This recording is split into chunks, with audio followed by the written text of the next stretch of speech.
Cool. So, welcome to our first ever Merit Chat.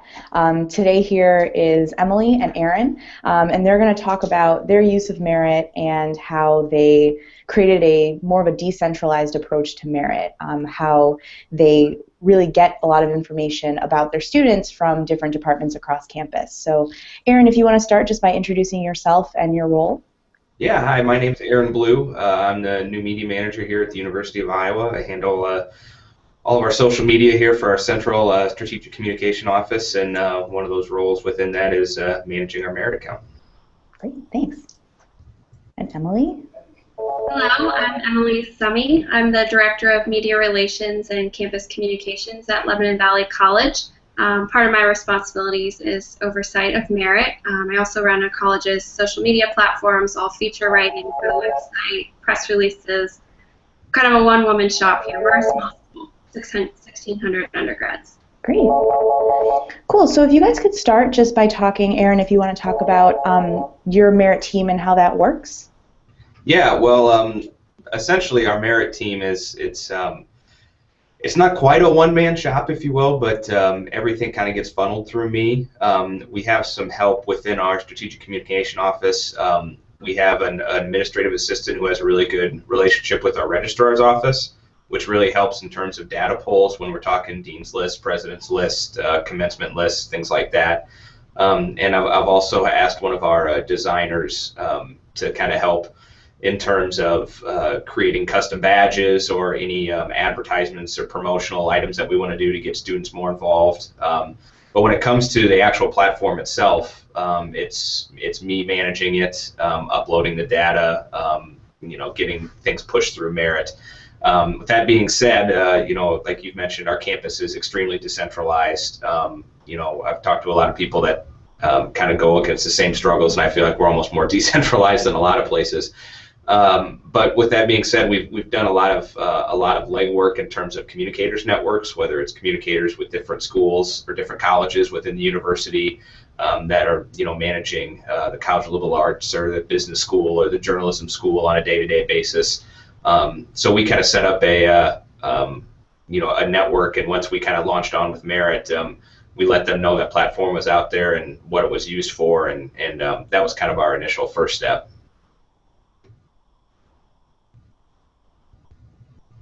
You can also, Emily, if you could just describe basically merit at your school and what your team looks like as well. Sure thing. So I am the Merit super user here at LVC. I also rely on my graphic designer to design custom badges. She also farms some of that work out to graphic design interns and student workers that we have. She'll help with any flyers that we distribute on campus. We're hoping to get our video person involved to do a brief video promo in the spring. But the actual work, like Aaron, falls on me, uploading the data and overseeing distribution of the achievements. I work with an intern. Almost every semester I have one student who I earmark as my merit know-how person, and they use the approval workflow. So they'll submit an achievement, and then that comes to me and I review that, make any changes prior to distribution. Great, and I love that you mentioned the approval workflow just because that is a big feature that some schools use really great and then others don't even know it exists. So briefly to describe it, that approval workflow essentially allows, as Emily mentioned, either student workers or even other departments to go through the achievement granting workflow, but they don't actually have the ability to publish that achievement. So Emily, you probably are a little nervous handing over merit to your student intern, but you want them to be able to go through the workflow. So you, I assume, go through and kind of make that final approval and hit that publish button so it actually goes out there.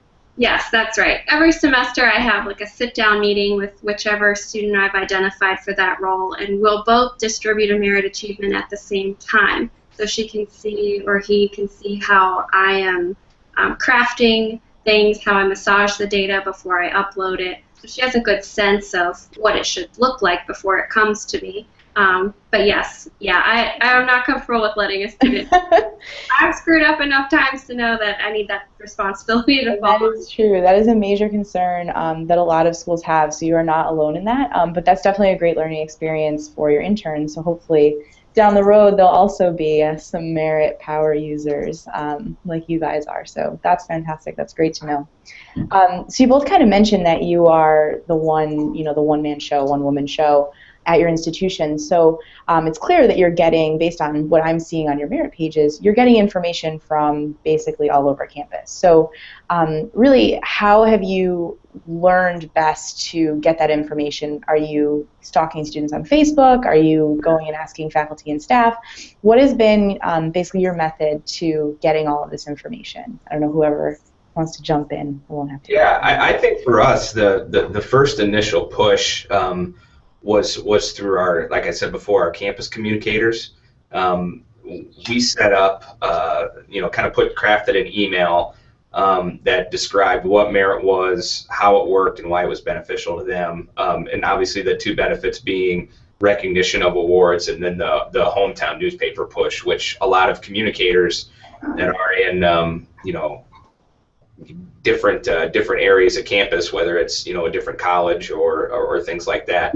They're a one-person shop too, so they're trying to manage news releases and everything like that, just like everybody else is. So to be able to take something off their plate was a benefit to them, that we could be able to push that out.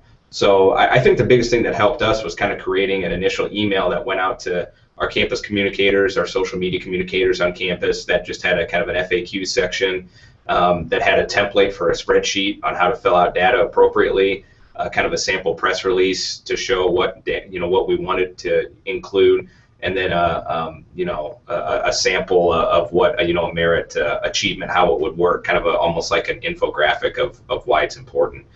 So once we got that out to everybody and showed them that we can save them some work while we can help promote the university, I think was a huge push. And now, once people saw that, we kind of have to prioritize. We don't put everything in merit. We put some, standards around it in terms of, what types of scholarships, or, you have to win an award. You can't just be a semifinalist, or, things like that. And each campus is different. That's just something that, some parameters we set. But now everything's basically done through email. So, just actually this morning I got an email from the graduate college saying, here's our honor students. We'd like this to be, we call it meritized. I got an email this morning from them with a list of students in a spreadsheet with a press release about honors, degrees with honors that I'll push through, and hopefully will get published right after commencement. So that's email communication with us has been really effective, and having the right information out there to make it easy for everybody. That's awesome. And so you talked about basically familiarizing these people with merit and what it does. Do you have this information listed somewhere on your website, or is this solely through email? It was internal mostly through email. We don't have anything on our website, but for as decentralized as we are, it's taken years, but we've built up a solid list of communicators that we either meet on a regular basis or talk on a regular basis, and just giving them that information was really helpful. And in terms of students, you had mentioned that you're going to put together a video. We did that this year and did a social push, through our social channels, especially to our first year class right before we did our enrollment badge, to kind of let them know what merit is, hoping we hook them early so they'll have it for their 4, 5, 6, 7, 8 years if they go to graduate school, whatever. And then next year we're going to show it at all the orientations, and then at our big kickoff event for the first year class. So that's, I think, one really good way that we're going to start hooking students early so they know what it is right away. Awesome. Definitely send that our way. We would love to share it once it's produced. I'm sure everybody's watching this wanting to know what it looks like. So we will share that, folks at home. So Emily, have you found a similar technique to communicate with the faculty and staff on your campus, or are you doing something totally different? Actually, yeah, we have a very different experience than what Aaron has at University of Iowa. We are much smaller. There are no other campus communicators. It's just me and a couple of other people in the same building on campus. That includes admission, advancement, and everything happening in the day-to-day at the college.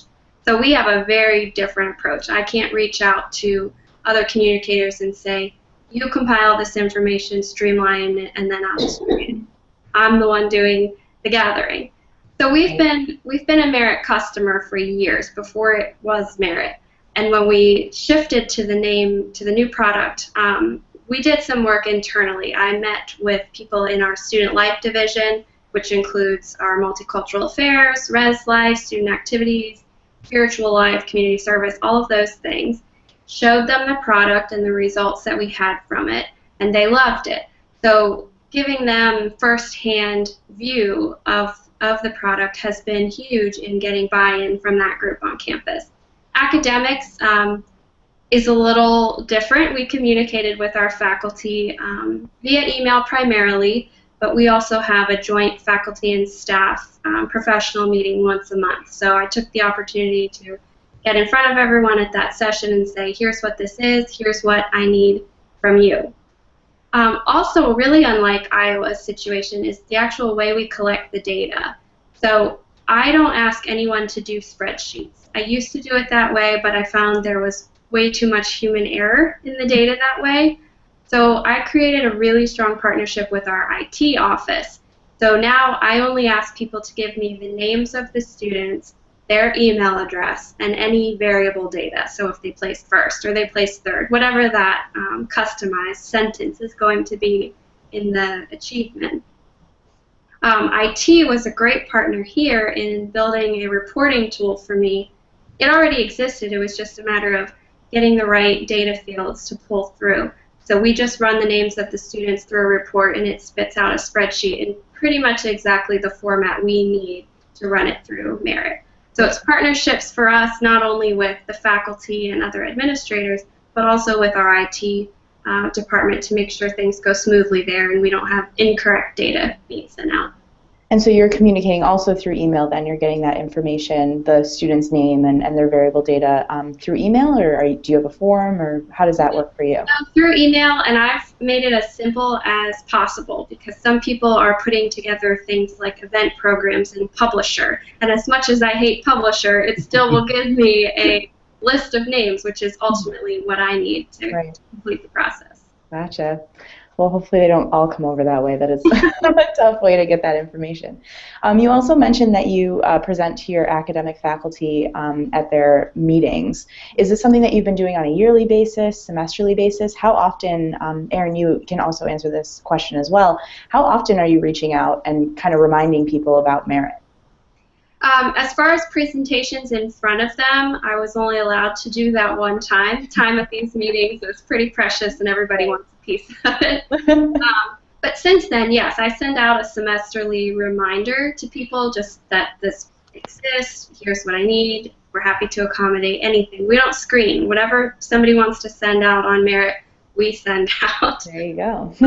Yeah, so that's been working pretty well. Yeah, that sounds like the opposite of Erin. Erin, it sounded like you were kind of almost filtering or rejecting a couple of the stories. Is that something new or old? Yeah, some of it just depends on, and a lot of it is, we kind of want to save Merit for, prominent awards, and prominent means, different things to different people, and we've had that, I don't want to call it an argument, but that discussion with other people on campus where, we'll decide to, filter one thing through Merit, and someone will think that maybe that wasn't a useful, someone else on campus might think that their award was more prominent or things like that. But for us, it's a lot about using time wisely. If it's one student that's a semifinalist for a regional award, when we might have 12 students who are winning a national award or have done something or things like that. Because even though it might just be one student or things like that, for us it opens up a window to have a lot of people requesting things, and we just don't have the capacity to have essentially a full-time Merit person to filter anything and everything through. So we've kind of, and I feel like we've struck a good balance now, and people kind of know what to send, what not to send, things like that.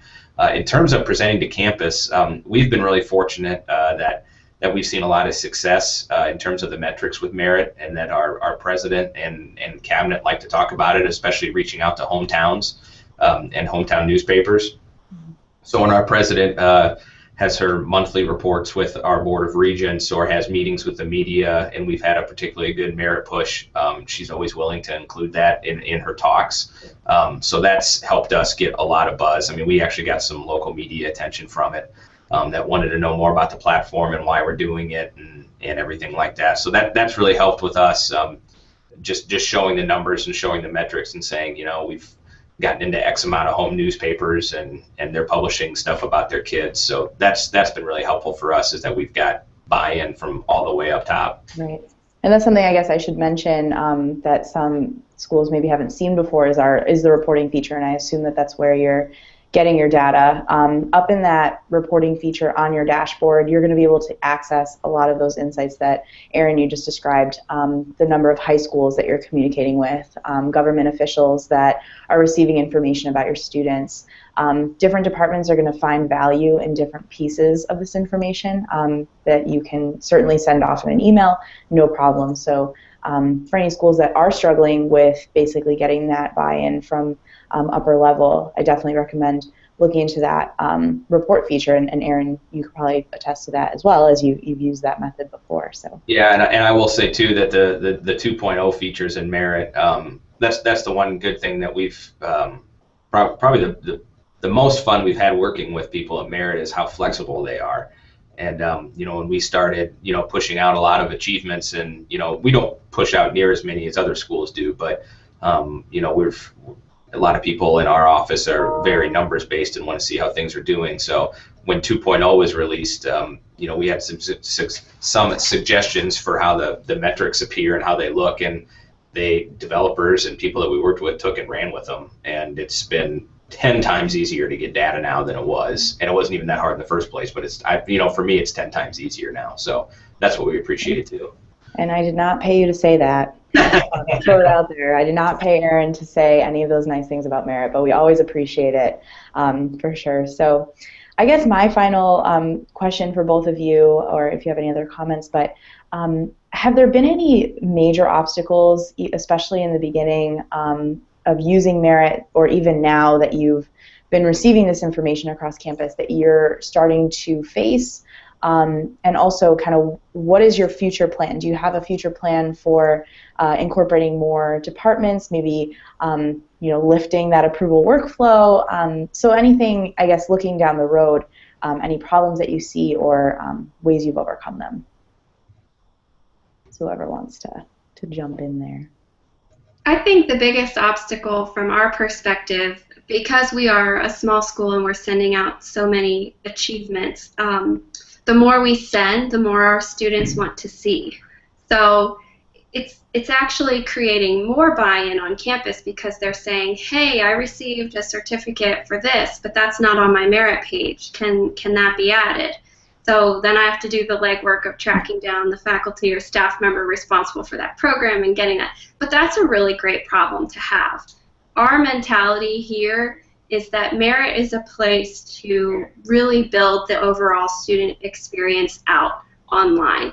There are things we put out through Merit, not necessarily to hometown newspapers, but on their profiles that we wouldn't qualify as worthy to be out on our institutional Facebook page, for example, or worthy of having a writer do a feature piece about it. Some things just really aren't that interesting to everyone.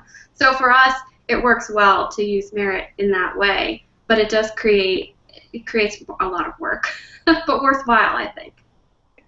Thanks, Emily. Yeah, I think for us, you know, our biggest hurdle with being a, you know, public institution is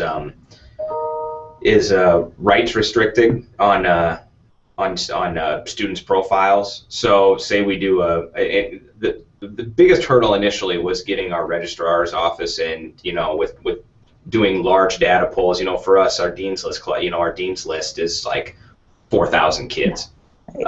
So, you know, getting that list in a timely fashion when, you know, registrar's offices, this is not a knock on them, it's everyone's, that's their job, is to be protective of information. So, you know, getting over that initial hurdle, telling them what we're using it for and everything like that. Now we've got a great relationship. You know, we've always had a great relationship, but now they understand what it's for. The problem that we run into is a lot of students will restrict their information, and not want their home address or email address showing up in, the directory. So that limits what the registrar can give us. So if we'll send out the dean's list and it has 4,000 students on it, there might be who knows how many students that are technically on the dean's list that are on the list. So we have to deal with the phone calls from the parents or the kids themselves or the emails that say, hey, I'm on the dean's list, why wasn't I included? And then you have to send them the explanation. All right, here's where you have to go 10 clicks away to restrict your registration information, and then we'll get you included. So we have to take those on kind of a call-by-call basis, whether it's me taking the phone calls or a person that works with the registrar's office, something like that. So we'll have to do 3 or 4 amendments to the dean's list, which that can be time-consuming. But we're trying to be proactive in the video that we're sending out to first-year students. We've got an annotation of the YouTube video. It says, "Click here for, to unrestrict your data information," and we kind of let them know that ahead of time. So that's been our biggest hurdle, and we kind of fight it every time we do a dean's list or a president's list, because they're huge lists, and some kids are going to get excluded, and we feel awful about that. But it's just something at a public institution that we kind of have to fight it. It's just going to be a battle, but we're trying to make it as easy as possible. Right, and I think with explaining to your students about merit, telling them what it is and why it's happening, slowly but surely, I think those problems hopefully will be eliminated. At least, I don't know if you've seen kind of a decline, Aaron, in all of that type of stuff happening on your campus or not, or if it's been pretty consistent. But hopefully, stuff like that will eventually decrease as time goes on.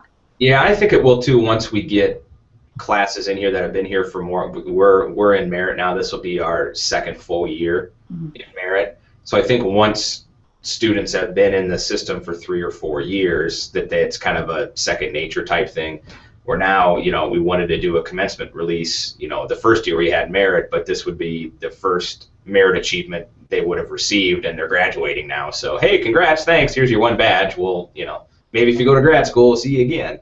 But now we've got kids that have, been here for a few years, and I think we'll slowly start to see that decline a little bit. But it's still something that we have to worry about. Right, exactly. So I don't know if either of you guys have any final thoughts, words of advice, maybe to our schools that are looking to do something like this. Reach out to faculty and staff to get them on board with merit, or if you don't, we can certainly end this. I think for us, it's just being as open as possible and letting them know that it's out there, it's there to use, and then giving them as much information up front as possible, whether it's an FAQ sheet. And I'm more than willing to, if anyone has any questions, more than willing to share the information that we've sent out to people. I've got an email that I just saved that anytime anyone asks a question about merit, I send it to them, and it's got FAQs and templates and things like that. So I think just upfront communication, letting people know what it is and how to best use it, I think that was key for us. Yeah, I think in my experience, streamlining and simplifying has been the key. By getting our processes firmed down so well, it just made it really easy to get other people on board, and we made it so easy for them. There's not much easier than send me a list of the names and emails of your students, and that's all they have to do. So. That is true. Making it easy for someone to supply you the information is definitely going to encourage them to do it. Great. Well, thank you guys again so much for taking the time out of your busy days to chat with me a little bit about how you guys use Merit. If you guys have any questions, feel free to shoot us an email here at Merit at help@meritpages.com. One of our great staff members here will be available all the time to answer your questions. So thanks again.